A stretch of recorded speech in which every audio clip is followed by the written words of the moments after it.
Allez, bonjour à toutes et à tous, très heureux de vous retrouver. Je reçois pas mal de questions durant les dernières 48 heures sur le sujet des indices et ces questions me semblent plutôt de bon ton. Donc probablement qu'il vaut la peine d'en faire une réponse publique pour le bénéfice de tout le monde.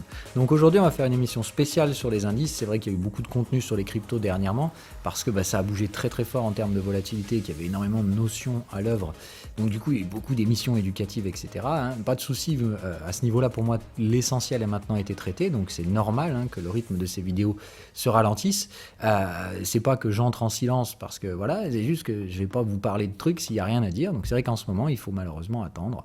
Mais sur les indices on a des choses très intéressantes. Donc c'est pas que je vais arrêter de parler des cryptos, mais c'est que pour moi sur les cryptos maintenant ce sont des time frames relativement longs qui sont à l'œuvre, des UT hebdomadaires, et il va falloir donc s'accorder sur ces time frames. C'est pas le trader qui choisit ce qui se passe, c'est le trader qui s'adapte. Je cesserai jamais assez de vous le dire. Bref, ceci dit, donc revenons sur cette thématique des indices, intéressante vraiment, puisque là pour le coup c'est pour ça que j'y réponds, il y a des choses à dire sur les indices. Et donc, on va faire cette analyse qui nous servira de base donc, sur les choses à venir, mais je voulais l'enregistrer de façon un peu plus formelle. On en a déjà parlé dans les live rooms, mais on va le refaire ici de façon publique pour tout le monde sur YouTube. Alors allons-y, donc les indices. Alors, première des choses, on va l'aborder sous deux façons, parce que donc vous me demandez de faire deux choses aujourd'hui et je vais bien séparer les deux. Il y a d'une partie la partie gestion du risque professionnelle, c'est-à-dire je vais faire mon job d'analyser un graphique et c'est pas moi qui choisis où je vais, c'est le marché qui me dit où je dois aller pour trouver les gestions du risque qui correspondent au prisme de lecture de ma stratégie. Bon, après, il y en a qui sont d'accord, pas d'accord, il y en a qui utilisent d'autres stratégies. Je m'en fous, comme je l'ai toujours dit, je préfère trader la mienne parce qu'elle marche et les autres, je m'en fous. Au pire, j'aurai tort et c'est donc fait partie de la gestion du risque. Donc ici, on lit bien le marché sous mon prisme de lecture, que ça vous plaise ou non. Si vous n'aimez pas ce truc-là, vous allez voir ailleurs. Et la deuxième partie, celle que vous m'avez demandé un petit peu plus dernièrement, c'est-à-dire d'essayer d'arrêter les gestions de moyen terme. C'est vrai qu'en ce moment, il se passe beaucoup de choses et ce sont des implications de moyen terme, hebdo-mensuelles. Donc effectivement, c'est vrai qu'il y a eu un gros vide sur le contenu de plus court terme, sur des UT, on va dire, plus maîtrisables sur des horizons de temps hebdomadaires pour qu'il y ait quand même des choses à faire à l'intérieur des semaines.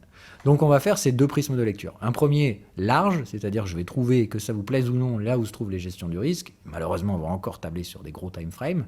Et donc on en fera une deuxième avec des œillères sur les time frames plus court terme, horaire 4 heures également. Voilà, allez donc c'est parti, on démarre direct sur la première parce qu'il y aura pas mal de choses à dire. Donc il faut trouver l'endroit où se situe la gestion du risque. Alors de base, évidemment, le mieux c'est quand même d'aller chercher s'il y a des tendances, les fameuses tendances. C'est de dire, c'est bien d'apprendre à trader les ranges. Je vous apprends à trader ces ranges d'abord d'ailleurs avant de vous confronter aux tendances pour que vous n'ayez pas peur de ces ranges mais que vous en trouviez l'essence.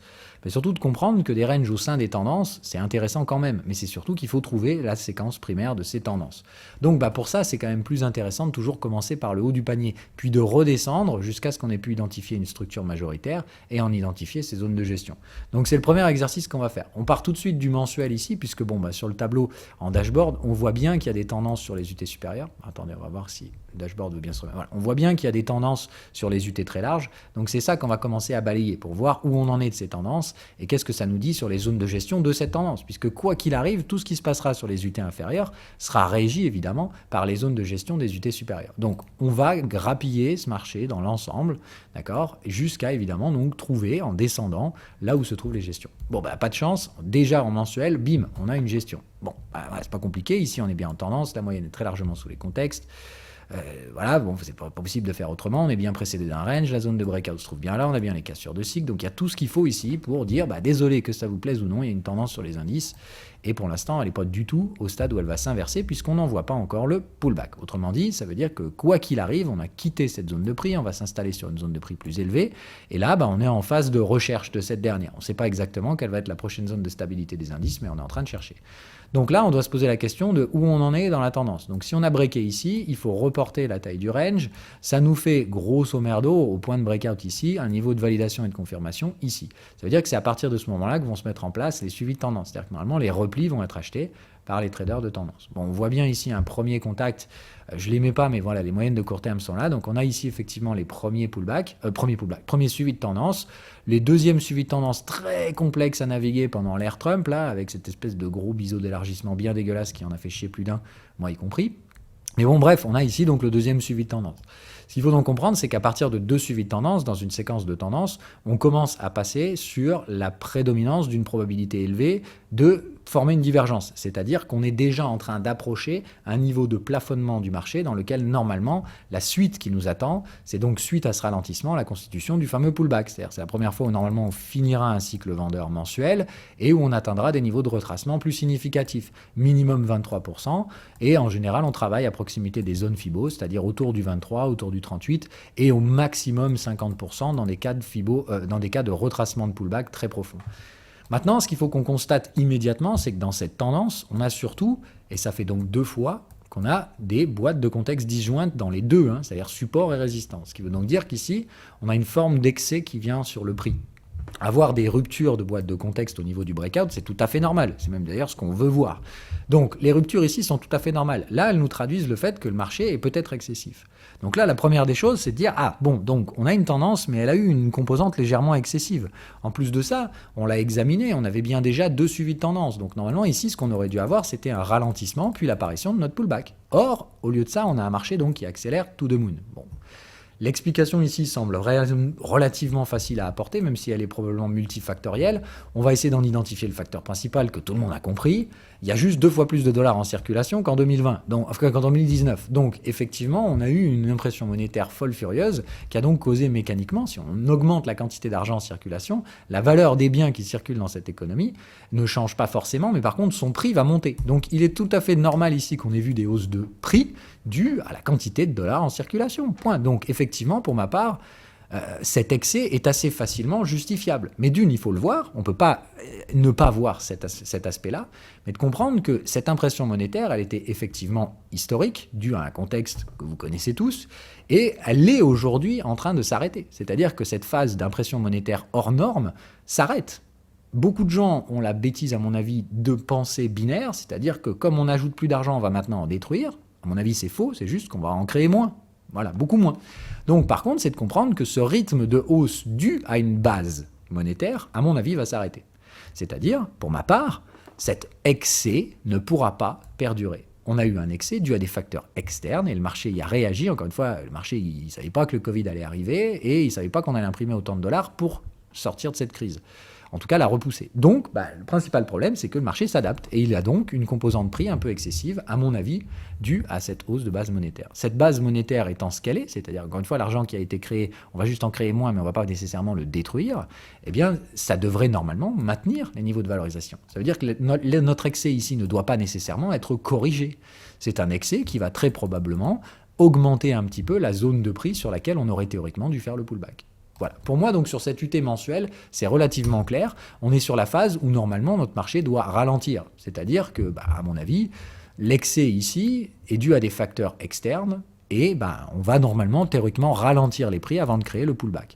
Est-ce qu'il sera nécessaire de repasser par un ATH ? J'ai toujours le sentiment que oui, mais encore une fois, j'en ai pas la certitude non plus. Ce qu'il faut comprendre, c'est qu'il y a donc un fort risque de pullback mensuel qui nous pend maintenant au nez. Le momentum est extrêmement baissier et il ne l'a rarement été autant. Donc maintenant, il s'agit de comprendre que soit ça, c'est effectivement le signe que la tendance haussière, c'est fini, et qu'on a donc en train d'arriver sur la zone de prix B, et qu'on va y constituer le fameux pullback, mais que dans tous les cas, il faudra aller en ATH derrière. Voilà ce que ça nous dit.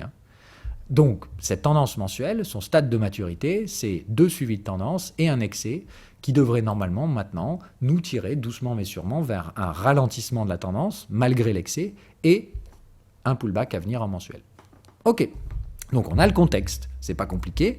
Maintenant, tout ce qu'on va lire en dessous doit prendre en compte ce contexte de degré majeur. Voilà. Est-ce qu'on a des signaux ici de divergence, c'est-à-dire un ralentissement du momentum, c'est-à-dire on constitue des creux et sommets ascendants, mais le momentum, lui, est en décroissance ? Eh bien non, c'est pas du tout le cas. Donc ici, est-ce qu'on a des contextes de divergence ? Eh bien non. Voilà.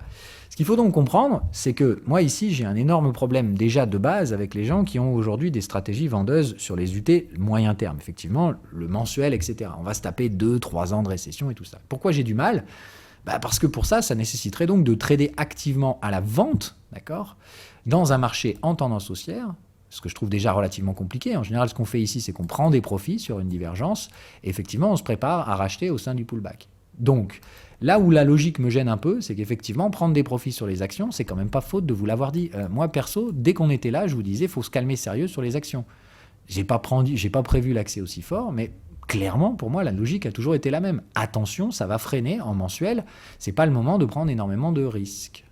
Bon, Maintenant que l'excès est vraiment avéré, il a tenu les clôtures, et on clôture à chaque fois tout en haut des contextes, c'est quand même pas, il faut quand même le prendre en compte. Effectivement que le pullback, c'est ce qui va nous arriver. Mais en attendant, c'est là qu'il fallait trader la divergence, pas là. Et là, il n'y a plus aucun signal, on n'est pas sur de la divergence, le momentum a été extrêmement fort. Je pense en revanche que pour trader cette divergence, ça se fait sur de nouveaux ATH. Si on veut trader la divergence, à mon avis, il va falloir faire diverger le momentum, lui faire constituer par exemple ici un sommet qui sera descendant par rapport au premier, avec des creux descendants. On aura dans ce cas-là une vraie opposition du momentum par rapport à ce que font les prix. Et ici, je pense qu'on aura dans ce cas-là tout le loisir de créer le fameux pullback. Voilà moi le schéma que je suis. Je pense clairement que le pullback nous pend au nez, donc je ne suis pas du tout en train d'imaginer que des gains mirobolants sont à venir sur les indices dans les prochaines années, mais par contre, pour moi, le mensuel, l'histoire est relativement simple. Le pullback nous pend au nez, c'est pas du tout une fin du monde, c'est pas un marché qui va s'écrouler, c'est un marché qui va manquer de profitabilité. Mais il ne faut pas oublier la composante inflationniste.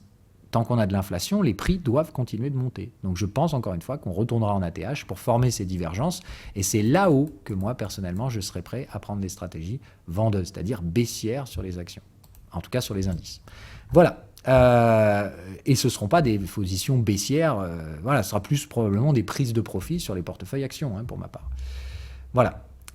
Si on redescend donc sur les time frames inférieurs, puisque là, on l'a dit, on est en tendance mensuelle. Donc la gestion du risque, elle se fait en mensuel. Il n'y a pas d'autre chose à faire. Je pense qu'ici, on va aller chercher la divergence. Maintenant, si on veut aller dans du contenu plus expérimenté, d'accord, c'est-à-dire aller voir quelle est la probabilité ou non de voir ce scénario, plus que c'est trop tard, on est déjà enfermé dans le pullback, donc on va maintenant avoir des creux et sommets descendants en mensuel, et on va former un range mature en hebdomadaire, puisque le pullback mensuel nécessite un range mature en hebdo, et dans ce cas-là, on ira probablement rechercher éventuellement la zone des 38% vers 3002, mais ça prendra probablement encore une paire d'années. Donc ça, c'est tout à fait possible. Donc si on commence à étudier en hebdomadaire pour voir la nature de ce range, là déjà on vient de faire contexte à contexte. Ça veut dire que si on veut créer un range mature, il va falloir recréer un sommet plus bas que le précédent, une troisième borne en retard, et il va falloir casser le point bas. Donc notre scénario de Fibo 38%, il est tout à fait viable, mais voilà comment il se trade. Il se trade à la vente ici. C'est-à-dire, il va falloir attendre qu'on revienne chercher le canal de tendance, qu'on le touche, et il va falloir qu'ensuite on casse le point bas pour confirmer l'existence de la troisième borne en retard. La deuxième option, c'est qu'on continue à baisser jusqu'au Fibo 38. Dans ce cas-là, on aura atteint effectivement probablement un degré de maturité maximum. On sera dans ce cas-là bloqué dans une forme de range qui n'oscillera pas avant le sommet et le bottom. Et on va rester enfermé dans cette zone-là pour créer notre pullback mensuel. Dans ce cas-là, il y a une seule zone qui sera intéressante à trader dans ce range, ce sera le contexte vendeur, ici, après l'avoir retourné. D'accord ? C'est-à-dire qu'il faudra baisser d'abord pour retourner ce contexte, revenir chercher le contexte vendeur, et c'est ici que les gestionnaires vont vendre leurs actions, moi y compris. Puisqu'on sera dans un pullback qui va durer plusieurs mois, le temps de maturer la fin d'un cycle hebdomadaire, avant de pouvoir réaliser l'excès final dans plusieurs années. Voilà pour moi les gestions qui doivent être en cours aujourd'hui sur les portefeuilles actions. Ok. Bon, maintenant, donc, comme on l'a dit, si on veut travailler la probabilité de voir apparaître la divergence mensuelle, ça se produit normalement en gestion expérimentée 2 time frames en dessous. Ça veut dire que c'est normalement sur le daily que je dois avoir des stratégies de renversement, autrement dit du reverse. Bon, là, je suis navré, c'est pas possible. Moi, ce que j'ai ici, c'est ce qu'on appelle une vague étendue, c'est-à-dire que j'ai un marché qui sort d'un range mature, c'est-à-dire on a bien la moyenne qui s'est installée à l'intérieur des contextes et on a frappé ces contextes plusieurs fois à la hausse et à la baisse. Bonjour le range en plus, c'était la pire des structures de range possible, le range en élargissement. Donc beaucoup, on l'a vu ici, de rupture de prix très émotionnelle et pour autant, la valeur s'était jamais déplacée. Mais voilà, le problème, c'est qu'on ressort donc d'un point bas majeur, d'un creux descendant et on éclate tout. Et on a une moyenne qui se réinstalle sous les contextes, on franchit le sommet précédent, bref, ça c'est QFD, ça peut être qu'une vague étendue. Encore une fois, je n'invente rien, tout ceci est disponible dans le prési.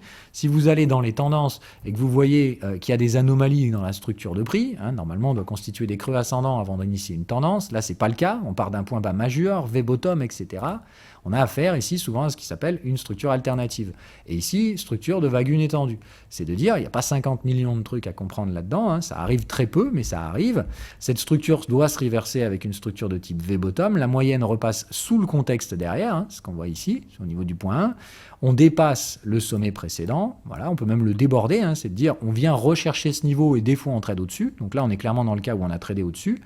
La structure se complète par un premier pullback d'ordre classique qui sera suivi par une structure d'excès final tout à fait classique elle aussi. La fin de la structure se produit donc avec un second pullback qui se positionne cette fois en overlap, d'accord, et qui va produire un second et dernier excès final et la structure se termine. Au niveau de la psycho, je vous laisse vite fait lire, mais bon, ce qu'il faut comprendre, c'est que dans cette structure, la plupart des investisseurs ratent la partie tendancielle parce qu'ils y ont une faible exposition, du fait de sa faible probabilité à se produire. Mais du coup, beaucoup sont un peu sur les dents et cherchent à produire des gains dans un marché qui concrètement a déjà réalisé la plupart de ses gains. La structure étant donc une structure qui ralentit, c'est très gênant dans la psychologie face à des gens qui, eux, ont raté, d'accord, donc ont réalisé peu de gains et veulent rattraper ce retard en étant de plus en plus agressifs. Il y a donc bien ici une nécessité d'avoir un raisonnement contradictoire avec la psychologie de marché qui revient donc à dire que ce marché devra normalement être traité de façon plus détendue. Il ne faudra clairement pas être agressif sur les gestions du risque, comprendre qu'il n'y a plus que très peu de gains à réaliser dans ce marché, mais que pour autant, il n'est pas vendeur. C'est vraiment important à comprendre.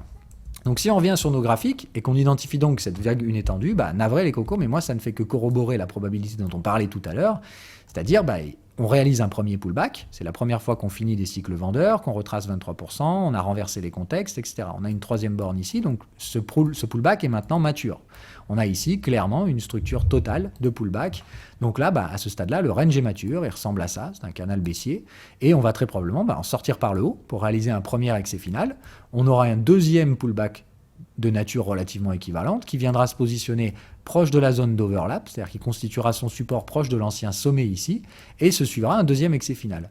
Bon, voilà, moi je l'ai dit, ici vous me demandez de répondre, je réponds.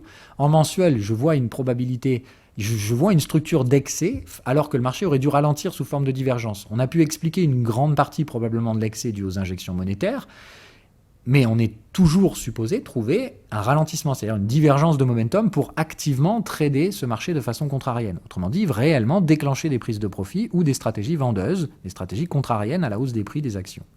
Bon, du coup, pour faire ça, moi je pense qu'on a de fortes probabilités de devoir attendre la fin de cette vague étendue qui, comme on l'a dit, est un marché qui fonctionne un peu comme un rounding top. C'est un marché qui retraite des ATH sans que ce soit des ATH fulgurants. Il y a très peu de gains à réaliser, donc il ne faudra pas s'exciter sur le redémarrage d'une tendance haussière, mais de comprendre que par contre, si on veut trader à la vente concrètement les actions, à mon avis, ça se fera sur des niveaux plus élevés que l'ATH qui a été formé ici. Je viens donc de répondre de façon pour moi statistiquement significative, pas parce que je le pense, mais parce que j'ai une putain de structure qui corrobore ce scénario.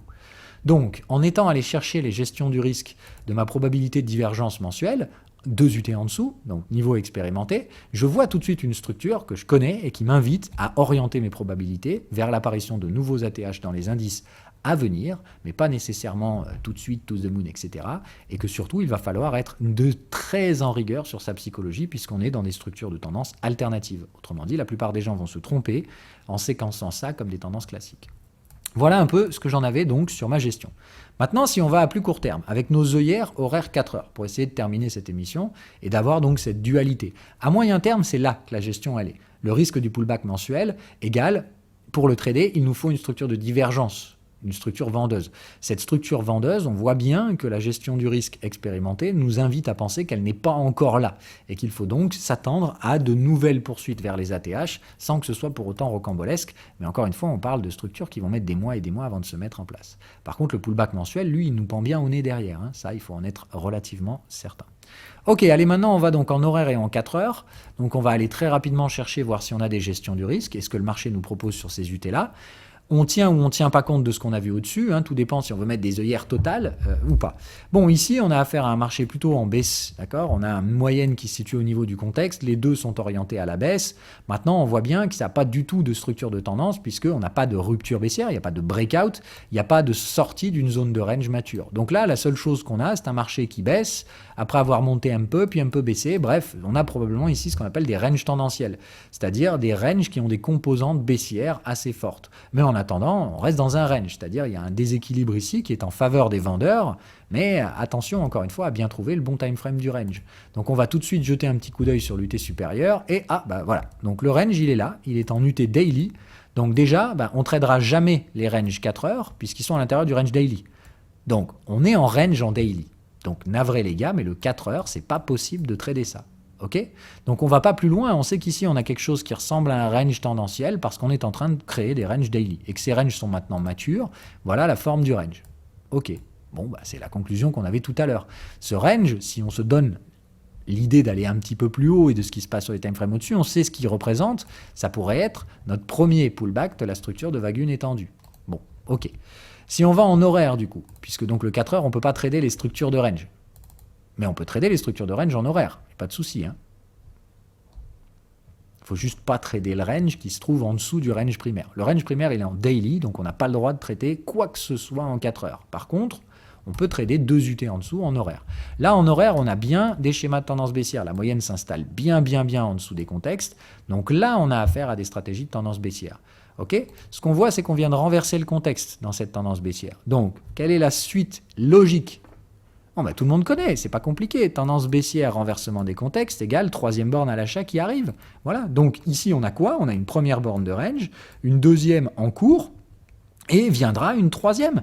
Et pour moi, la stratégie à adopter dans ce marché, c'est pas d'essayer de vendre la deuxième borne de range, ni même d'essayer d'acheter ce genre de conneries, mais de comprendre que c'est quand on se repliera sur le contexte acheteur que vont se proposer les gestions du risque intéressantes pour se positionner dans ce marché, quoi.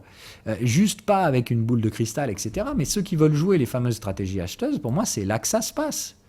C'est quand on aura la troisième borne acheteuse ici, clairement, ça vaudra carrément le coup d'essayer de les acheter.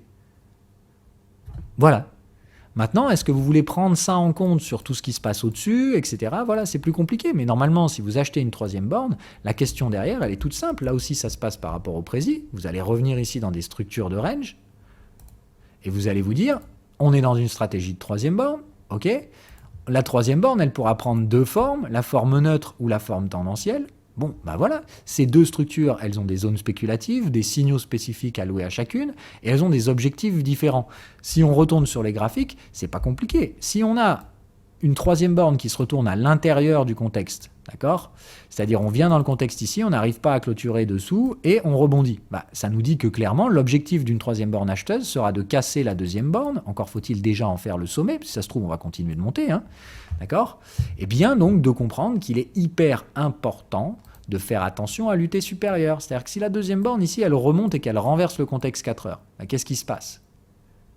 Ah bah, il se passe que du coup, on ne peut plus rien faire, puisqu'on ne peut pas trader les troisièmes bornes 4 heures, mais on ne pourra pas trader ça non plus si on renverse le contexte 4 heures. Donc, on va avoir un énorme problème dans cette structure, c'est que pour moi, si le marché enfonce directement jusqu'à ici, ça va fermer toutes les gestions du risque à l'achat sur les structures horaires. Maintenant, pour ma part, je ne pense pas que ce soit le plus probable. Je pense qu'on va échouer par là, venir se faire une troisième borne, et que celle-là, elle sera clairement très intéressante à trader à l'achat. En structure de troisième borne acheteuse ou neutre, selon ce que le prix nous proposera à ce moment-là. Mais j'en sais rien. Moi, je sais juste que c'est ça la stratégie que j'adopterai sur l'horaire. Voilà. Bon, on est à 23 minutes d'émission, je pense que ce sera largement suffisant. En tout cas, je réponds de manière assez exhaustive, enfin, à ces questionnements sur les indices. Vous pouvez évidemment décliner ce genre d'analyse sur les autres indices que vous voulez. Moi, je le fais sur un à titre d'exemple et pédagogique, mais clairement, pour ma part, sur le S&P 500, qui est quand même le plus grand représentant de la bourse, l'indice le mieux pondéré, entre guillemets, ou le plus représentant de ce qui se passe aux États-Unis, et comme tout le monde a le cul centré sur les États-Unis, autant vous dire que c'est quand même l'indice le plus important à analyser. Voilà, donc pour moi le S&P 500, assez difficile à lire sur le mensuel, avec une hypothèse donc de marché qui a été excessif, et attention à pas nécessairement donc extrapoler le fait qu'il va falloir faire des excès dans l'autre sens maintenant, hein, mais juste de dire on a eu une croissance de la masse monétaire, c'est normal que les prix aient réagi de façon significative également, donc je pense que cet excès est explicable, et que dans ce cas-là, ce qui nous attend, c'est toujours un ralentissement sur les prix et des structures de divergence. Cela nécessite, à mon avis, la création d'un sommet divergent, donc d'un retour en ATH, et d'un retour en ATH clairement pas à la fleur au fusil, plutôt donc pour créer des structures divergentes qui nous proposeront les gestions du risque pour récupérer des profits sur les actions, voire mettre en place des stratégies de couverture de portefeuille. Sur les UT de plus court terme, comme on l'a dit, ici, on est dans la fin donc, des structures correctives de degré supérieur, donc il faut être très prudent ici. On n'a pas, encore une fois ici, de structure propre de tendance baissière, puisque, je le redis, on n'a pas de structure de tendance ici, puisqu'on ne sort pas d'un range mature par le bas. Il n'y a donc pas d'exploitation de tendance. Ici, on est dans ce qu'on appelle des ranges tendanciels. Ce sont des structures qui ont des composantes tendancielles relativement fortes, mais pas la structure des tendances. On voit bien, il y a plein de cycles qui sont finis. Je vous rappelle, une tendance, c'est la cassure des cycles, et c'est très net. Si vous regardez sur le mensuel, c'est très franc ici. Il n'y a plus de cycle vendeur. Donc ça, c'est une tendance de degré primaire. Ce qu'on a ici, on voit bien que ça n'a rien à voir. Ça a des composantes très tendancielles. La moyenne baisse très fort et se trouve hors des contextes. Mais par contre, encore une fois, il y a de la contrepartie. On n'a pas une disparition totale des acheteurs. On a juste une forte prise en main des vendeurs. Et c'est bien deux choses différentes. Mélangez pas les ranges tendanciels et les tendances. En horaire, ce que nous avons, ce sont des structures baissières, mais qui ne sont pas séquencées sous forme de tendance. Par contre, comme ça a une gueule de tendance, c'est-à-dire que c'est suffisamment fortement orienté vers le bas pour avoir l'air de tendance, dès qu'il y a une opposition du contexte, vous savez qu'il y a des troisièmes bornes. Ok ? C'est à mon avis hyper important que vous compreniez ça. La dernière troisième borne qu'on a vue, elle était ici, en double bottom. Elle a touché son objectif derrière en cassant la borne précédente. Là, on est donc sur la deuxième, troisième borne. Restons quand même encore prudents par rapport à ça. Pardon, il y en a une ici aussi, je suis pas sûr, j'arrive. Oui, si, le contexte s'est renversé ici. Et celle-là, elle a été carrément squeezée. Donc on a une première borne squeezée, une deuxième qui s'est constituée en double bottom mais qui a atteint son objectif. Et ici, je pense qu'on va en avoir une troisième, et je vous le donne en mille, je pense qu'elle sera même acheteuse. Voilà, bon, pourquoi elle sera acheteuse, etc., c'est un petit peu plus compliqué à expliquer, mais voilà, ici, je vous donne mon sentiment. Donc, moi, je patiente clairement et je serai le premier à acheter des indices si ces troisièmes bornes sont proposées. L'autre alternative, c'est dans ce cas-là le renversement des contextes 4 heures qui passera à la structure de range sur cette UT 4 heures. Et dans ce cas-là, on aura largement le loisir de refaire des émissions d'ici là, je pense. Voilà les donc deux zones spéculatives sur vos timeframes de court terme. Tant qu'on n'atteint pas ça, c'est là que ce sera intéressant. Quand je dis là, c'est au niveau du contexte acheteur. Un contexte qui sera donc dynamique. Donc attention, encore une fois, suivez le marché, adaptez-vous, dites pas simplement je mets une alerte horizontale à 3700. Voilà. Allez, ceci dit, ça suffira pour aujourd'hui. Ciao, ciao!